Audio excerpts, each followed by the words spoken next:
Good morning everyone, welcome back to our daily current affair series. और चलिए शुरुआत करते हैं आज के हमारे इस लेक्चर का। और सबसे पहले देखते हैं कि वो कौन से टॉपिक्स हैं जिसके ऊपर आज हमें करनी है बातें। So this are the topics of the day जिसके ऊपर आज चलेगी यहाँ पे बातें।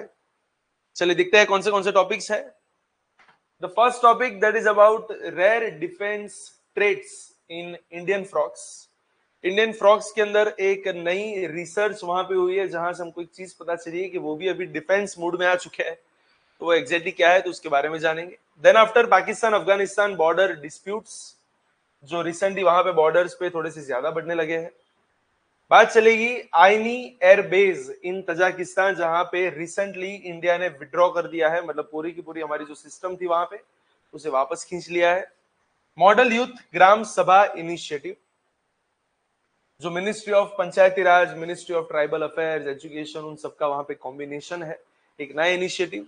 And the last point that is about India granted US sanctions waiver for Chabahar port in Iran.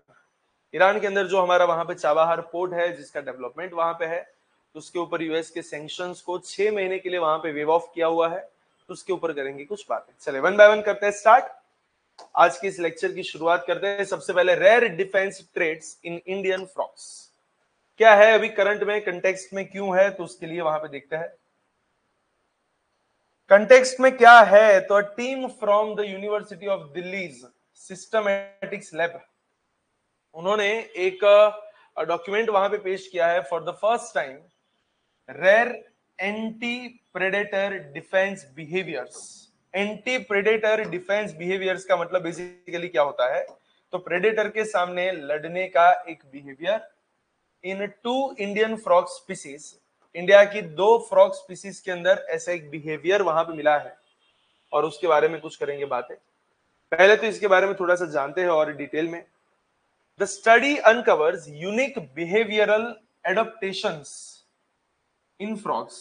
We all know कि भैया जितनी भी स्पीसीज होती है एनवायरमेंट के अंदर विथ टाइम वहां पे कुछ ना कुछ एवोल्यूशन आते हैं। स्पीसीज जो है वो अपने आसपास के एनवायरमेंट को वहां पे सूट करने के लिए कुछ नई नई चीजों को वहां पे अडॉप्ट करती है।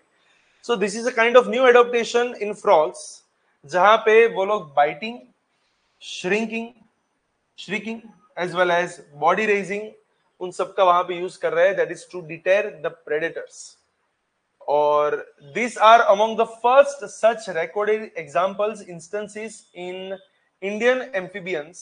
ये इंडियन एम्फीबियंस के अंदर सबसे पहली बार ऐसे कुछ एग्जांपल वहां पे मिले हैं जो हमारी सर्वाइवल स्ट्रेटेजी का जो नॉलेज है उसको वहां पे और ज्यादा एक्सपांड कर रहे हैं।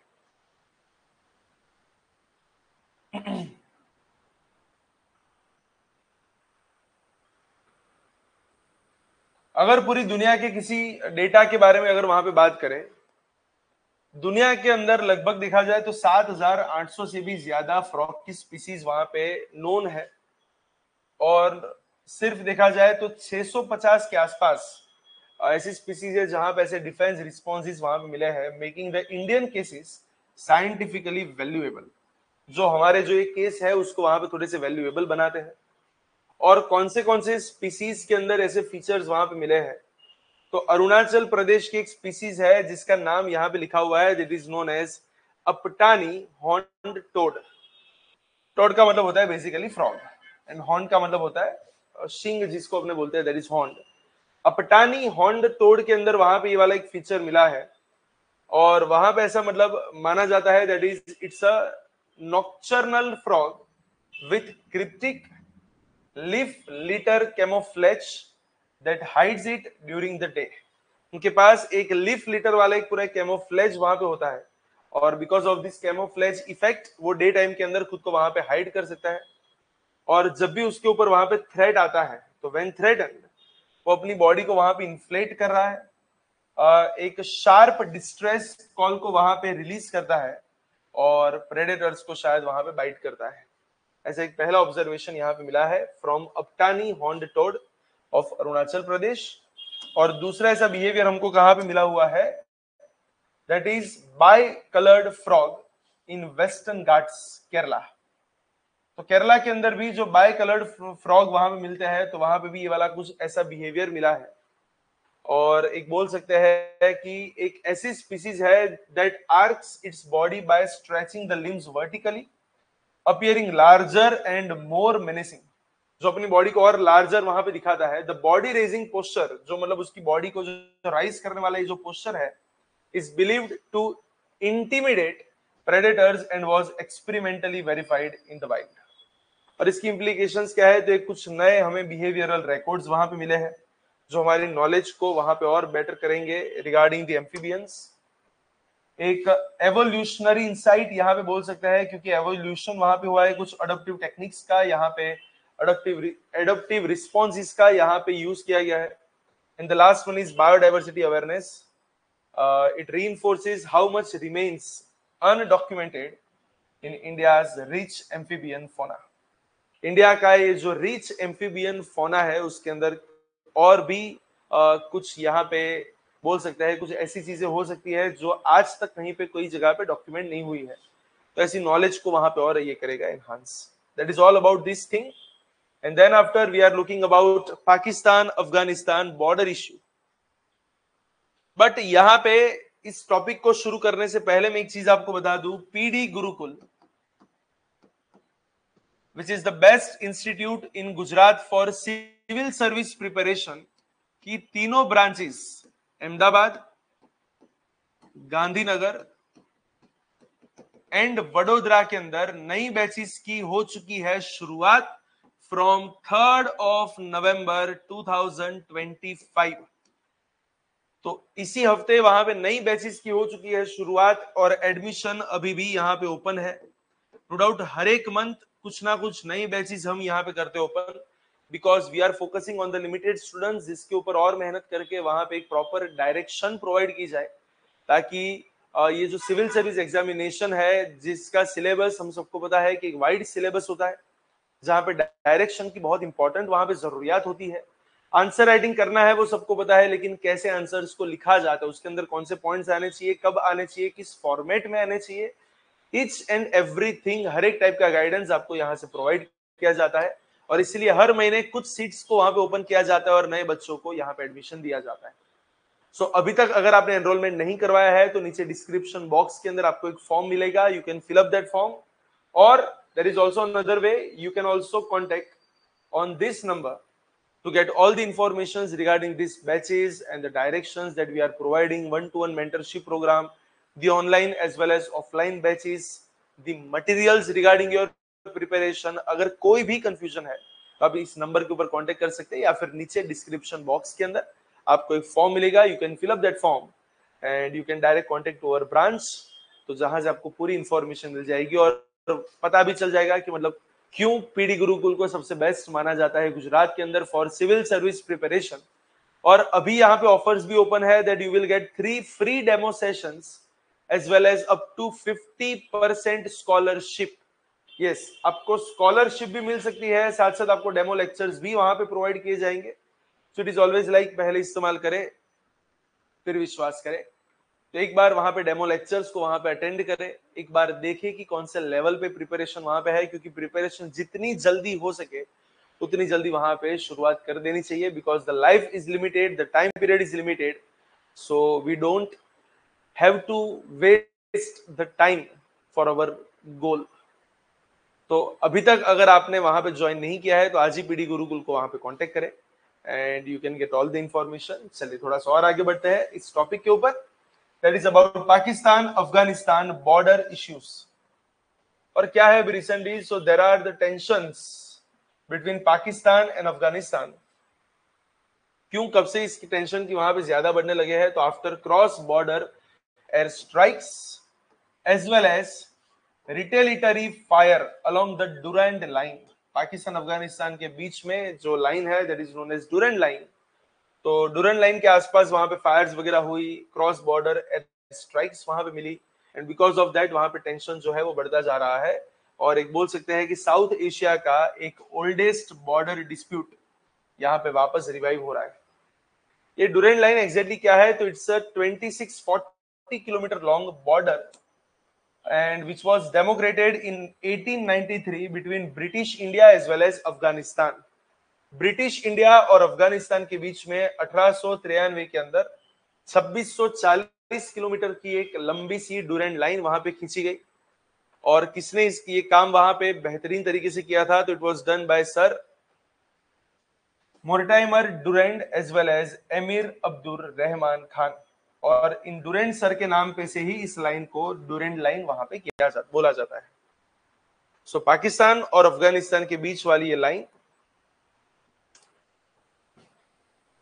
intended as an administrative boundary, it splits the Pashtun tribal heartland, dividing the families, ethnic communities, as well as trade routes that had existed for centuries without borders. बहुत सालों से, बहुत सेंचुरीज से जो विदाउट बॉर्डर वहां पे trade हो रहा था, ethnic communities were there, families were there, इन सबको वहां पे डिवाइड करने वाली एक लाइन जो मेजरली पश्तून ट्राइबल के बीच में से वहां पे पास हो जाती है। So that is called Durand line.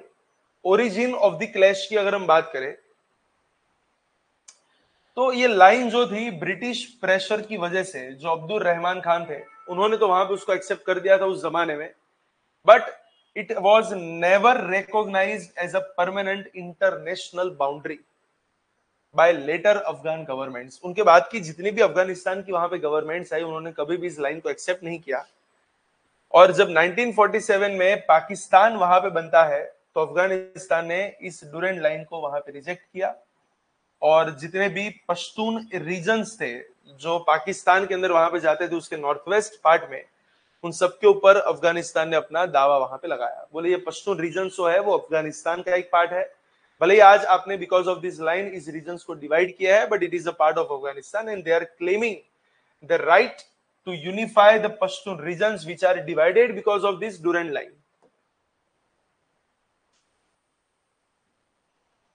Even Afghanistan ने यूनाइटेड नेशंस के अंदर भी वहां पे वोट दिया था पाकिस्तान के अगेंस्ट में, और जो इस बहुत ही लंबे समय से चल रहे टेरिटोरियल और एथनिक डिस्प्यूट को वहां पे शुरुआत कर रहा था। हिस्टोरिकल टाइमलाइन की अगर हम बात करें तो बार बार जितनी भी डिप्लोमेटिक टाइज वहां पे हुई पश्तूनिस्तान के ऊपर, उसको बार बार वहां पे ब्रेक किया गया। मतलब जो भी वहां पे डिसीजंस डिप्लोमेट्स ने वहां पे लिए उसको बार बार वहां पे ब्रेकडाउन किए गए 1947 से 61 के बीच में। और साथ साथ देखा जाए तो जब 1979 से लेकर 1989 के बीच में जब Soviet union that is USSR उनका अफगानिस्तान के अंदर वहां पे इन्वेजन हुआ तो उन्होंने पूरी बैटल ग्राउंड को वहां पे कोल्ड वॉर में कन्वर्ट कर दिया, with Pakistan hosting millions of Afghan refugees as well as मुजाहिदीन्स। 1990s की अगर हम बात करें तो पाकिस्तान ने वहां पे तालिबान को थोड़ा सा बैकअप देने की कर दी शुरुआत, जिन्होंने इस चीज को थोड़ा सा और वहां पे खराब कर दिया। और 2001 से लेकर 2021 की अगर हम बात करें post 9/11 attack, both the sides accuse each other of harboring terrorists. Pakistan sheltering the Afghan Taliban and Afghanistan hosting the TTP, that is Tehreek-e-Taliban Pakistan. तो ऐसा माना जाता है कि 9/11 के बाद दोनों एक दूसरे के खिलाफ वहां पे टेररिज्म का यूज कर रहे हैं, दोनों एक दूसरे के जो टेररिस्ट है उसको वहां पे पनाह देते आ रहे हैं। और 2017 के बाद अगर हम बात करें तो पाकिस्तान ने वहां पे एक बॉर्डर फेंस वहां पे बना दी, which Kabul protested as a violation of sovereignty. तो पाकिस्तान ने वहां पे एक बॉर्डर फेंस बना दी जहां पे काबुल ने बहुत ज्यादा वहां पे प्रोटेस्ट वगैरह वहां पे चलाया।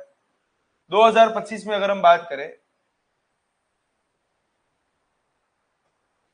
पाकिस्तान ने टीटीपी मिलिटेंट्स को वहां पे उनके ऊपर लगा दिया air strike in Afghan provinces, और वहां से इस साल ये वाला डिस्प्यूट जो है वो वापस मैदान में आ चुका है। टीचर्स की अगर हम बात करें तो पहले भी हमारी बात हुई कि जो डूरेंट लाइन है वो पश्तून ट्राइब्स को वहां पे डिवाइड कर रही है, और साथ साथ देखा जाए तो फ्रीक्वेंट बॉर्डर स्किर्मिशेस बोल सकते हैं, रेफ्यूजी इन्फ्लक्स वहां पे है, मिलिटेंट मूवमेंट्स वहां पे चलती रहती है जो इस एरिया को और ज्यादा वॉलेटाइल बना रहा है। And both the nations are using cross-border militancy as a leverage and complicating the peace efforts, जो peace efforts को और ज्यादा वहां पे complicate कर रहे हैं। ये इश्यू जो है वो बेसिकली उस जमाने की जो कॉलोनियल लेगेसी थी उसको सिंबलाइज कर रहा है। म्यूचुअल मिसट्रस्ट को सिंबलाइज कर रहा है। और देखा जाए तो 1947 के बाद कोई भी वहां पे बॉर्डर एग्रीमेंट्स नहीं हुआ, उसको भी वहां पे बता रहे। अगर इंडिया की अगर हम बात करें तो यहाँ से इंडिया जो है वो थोड़ा सा वहां पे लेवरेज ले सकता है। India gains diplomatic space as the Pakistan Afghanistan stand off weakens the Islamabad's influence in the reason.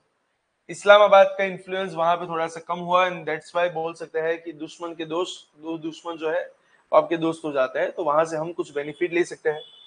Regional stability की अगर हम बात करें तो there is an instability along the Durand line which threatens the border South Asian securities, affecting India's outreach to Central Asia via Chabahar Port as well as INSTC routes. और अगर counter terrorism के regarding अगर हम बात करें, so a destabilized frontier risk spillover of extremist networks including those hostiles to India. तो मतलब वो वाली चीज भी एक वहां पे इतनी अच्छी नहीं है, क्योंकि अगर मान के चलो आपकी बॉर्डर अगर डिस्टेबलाइज्ड है तो जो हमारे दुश्मन है और साथ साथ ये जो एक्सट्रीमिस्ट वगैरह है तो उनके वहां पे खतरे को थोड़ा सा और वहां पे बढ़ा देती है।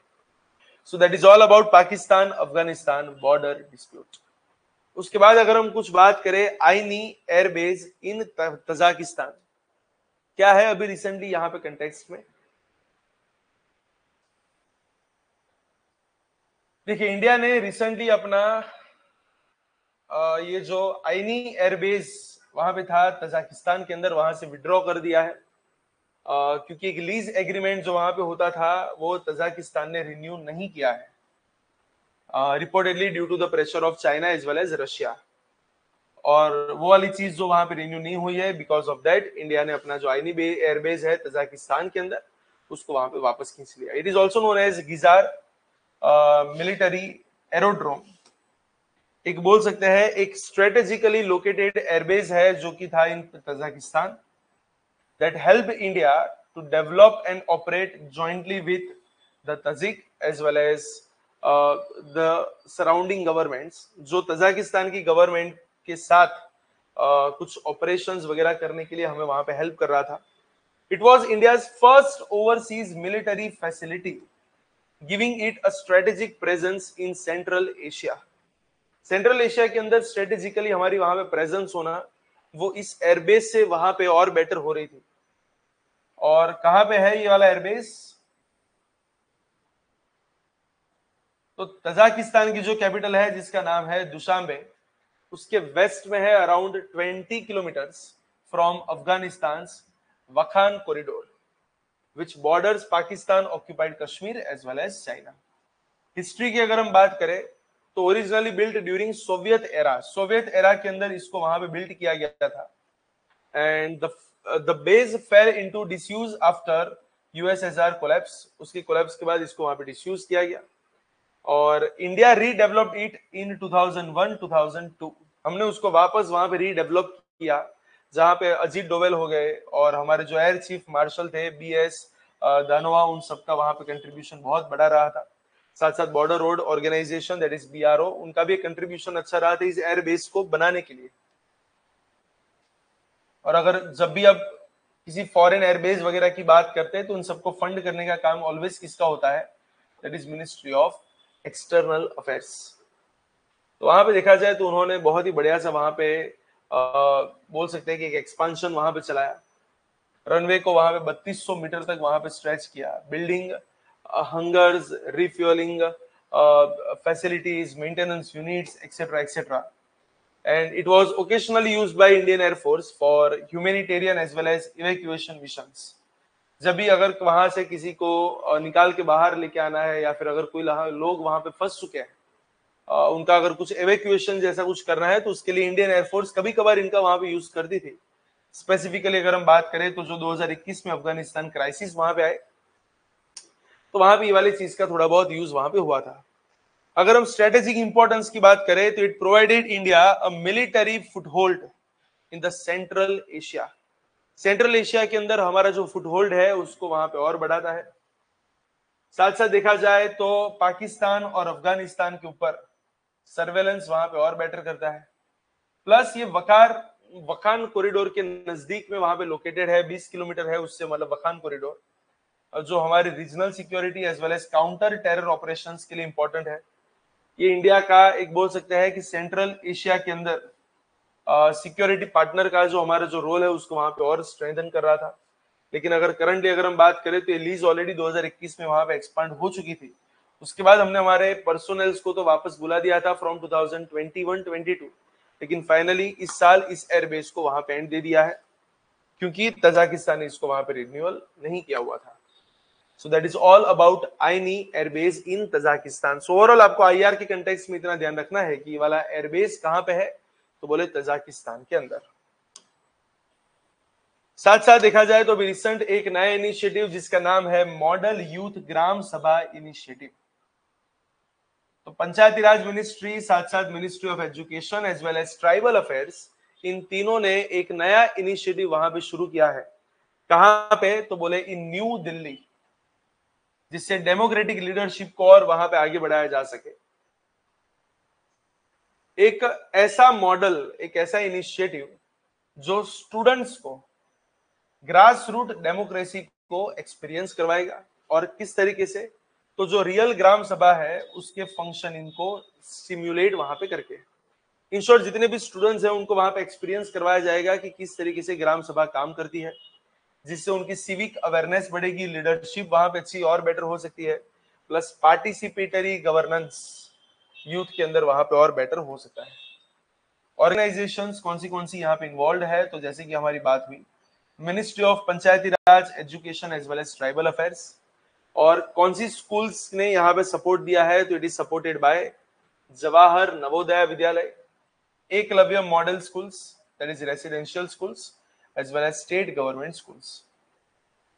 मेन क्या है, तो बोले स्टूडेंट्स को एक्सपीरियंस वगैरह करवा के और एक्टिविटी बेस्ड लर्निंग वहां पे करवा के एक डेमोक्रेटिक लीडरशिप वहां पे नर्चर करनी है। साथ साथ जो हमारी नेशनल एजुकेशन पॉलिसी है, जहां पे ऐसा बोला गया है कि भैया हमें एक रिस्पॉन्सिबल, पार्टिसिपेटिव और कम्युनिटी ओरिएंटेड सिटीजन्स बनाने हैं, तो उसको अचीव करने में भी वो वहां पे थोड़ा सा हेल्प करेगा। लगभग 1000+ स्कूल्स के अंदर इसको इम्प्लीमेंट करने का हमारा टारगेट है।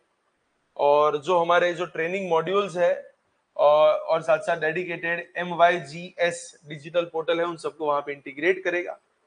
और team work, transparency, decision making, उसके द्वारा ग्राम सभा के जो सेशंस होंगे उसके कुछ मॉक सेशंस वहां पे लगाए जाएंगे, ताकि एग्जैक्ट ग्राम सभा वाली वहां पे उन सबको फीलिंग आ सके, उनको पता चले कि ग्राम सभा किस तरीके से काम करती है।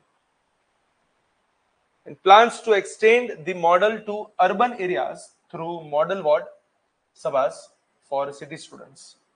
ओवरऑल देखा जाए तो स्टूडेंट्स को डेमोक्रेसी के अंदर गवर्नेंस के साथ एक्टिवली पार्टिसिपेट करने का एक नया मौका, that is all about model Gram Sabha initiative which is run by ministry of panchayat, education as well as tribal affairs. That's it. और उसके बाद देखा जाए तो India granted US sanctions waiver for Chabahar port, and what is in the current में क्या है। So recently, the United States has granted India a 6 months sanctions waiver. 6 महीने के लिए sanctions को वहां पे waive off किया गया है for operating the Chabahar port in Iran, allowing continued development and trade activities. अब चाबाहार पोर्ट एग्जैक्टली क्या है, it's a strategic sea port जो कहां पे है, तो बोले साउथ ईस्ट ईरान के अंदर on the Gulf of Oman. और इसको डेवलप किसने किया है, तो we all know India as well as Iran, इन दोनों ने वहां पे इसको किया है डेवलप। और किसके लिए डेवलप किया गया है, to facilitate trade with Afghanistan as well as Central Asia by and while bypassing the Pakistan.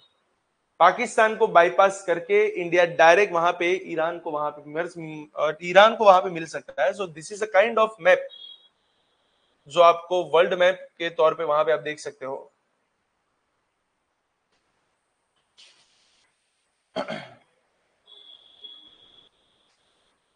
पूरा वर्ल्ड मैप जो है वो इस तरीके से काम करता है। So this is India. India के बाद यहाँ पे आता है पाकिस्तान, और पाकिस्तान के बाद the next stop is Iran. अगर आप थोड़ा सा और आगे जाओगे तो यहाँ पे आपको अरब नेशंस मिल जाएंगे।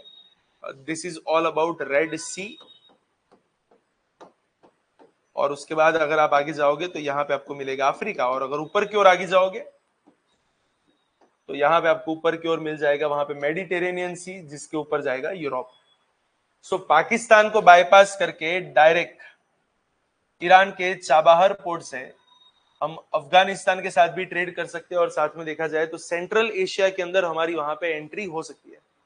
So that is a kind of target of this project जो हमें करना है। और वहां पे उसके लिए देखा जाए तो there are mainly 2 terminals are there जो ये सब ट्रेड वगैरह को फैसिलिटेट करते हैं। एक टर्मिनल है जिसका नाम है शाहिद बहेस्ती, और दूसरा है जिसका नाम है शाहिद कलांतरी। तो शाहिद बहेश्ती और Shahid Kalantari with multiple berths for cargo handling, तो वो 2 मेन अपने वहां पे टर्मिनल्स हैं।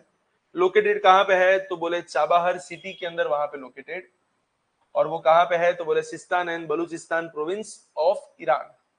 It lies about 170 kilometre west of Pakistan Gwadar port and serves as Iran's only oceanic port with direct access to Indian Ocean. History क्या है? Originally proposed by Iran Shah in 1973। 1973 के अंदर ईरान के शाह ने इसको वहां पे प्रपोज किया था, लेकिन उसका कंस्ट्रक्शन कब शुरू हुआ तो बोले after 1979, that is Iranian revolution as well as Iran Iraq war 1980-88। उसके बाद इसकी हुई वहां पे शुरुआत। और इंडिया और ईरान ने एक एग्रीमेंट वहां पे साइन किया 2003 के अंदर, जिसने इस पोर्ट को डेवलप करने की बात करी, लेकिन उसके बाद वहां पे अलग अलग सैंक्शंस लगे जो इसके प्रोग्रेस को वहां पे रोक रहे थे। इन 2016 में इंडिया, ईरान और अफगानिस्तान तीनों ने एक ट्राइलेटरल ट्रांजिट एग्रीमेंट साइन किया, जो इंडिया को ये राइट्स दे रहा था कि वो 2 बर्थ एट शाहिद बहेश्ती टर्मिनल, वो 2 बर्थ को वहां पे ऑपरेट और डेवलप कर सकता है। और इंडिया ने देखा जाए तो 2018 दिसंबर से वहां पे ऑपरेशंस करने कर दिए शुरू through India port global limited, that is IPGL। अगर उसके फीचर्स की बात करें तो यहाँ पे एक तो कंटेनर टर्मिनल्स आपको मिल जाते हैं, cargo handling cranes are there and modern logistic facilities आपको वहां पे मिलती है। और बोल सकते हैं कि जो international north south transport corridor है उसका एक की नोड के रूप में ये वहां पे सर्व करता है, linking India to Russia and Europe via Iran and Central Asia. And it is also strategic alternative to Pakistan Karachi and Gwadar ports. India Afghanistan के ट्रेड के अंदर वैसे देखा जाए तो कराची और ग्वादर पोर्ट की इंपॉर्टेंस बहुत ज्यादा थी, लेकिन एक बार यहाँ पे चाबहार पोर्ट बन गया तो उसका एक बहुत बढ़िया सा अल्टरनेटिव बन सकता है। सो पाकिस्तान को बोल सकते हैं कि हम बाईपास कर सकते हैं हमारे ट्रेड के लिए, जो हमारी यूरेशियन कनेक्टिविटी के साथ वहां पे नेटवर्क और ज्यादा बेटर करेगा, और चाइना का जो चाइना पाकिस्तान इकोनॉमिक कॉरिडोर है उसको वहां पे काउंटर करने में थोड़ी सी हमको वहां पे हेल्प करेगा। And that is all about this topic. तो इसी के साथ आज के जो करंट अफेयर का लेक्चर है उसको यहीं पे करते हैं, और कुछ नए टॉपिक्स के साथ वापस एक बार मिलेंगे, लेकिन तब तक के लिए all the very best for your preparation. चलिए आज का लेक्चर यहीं तक का है, नेक्स्ट लेक्चर में और ज्यादा वहां पे कंटिन्यू करती है। Thank you so much.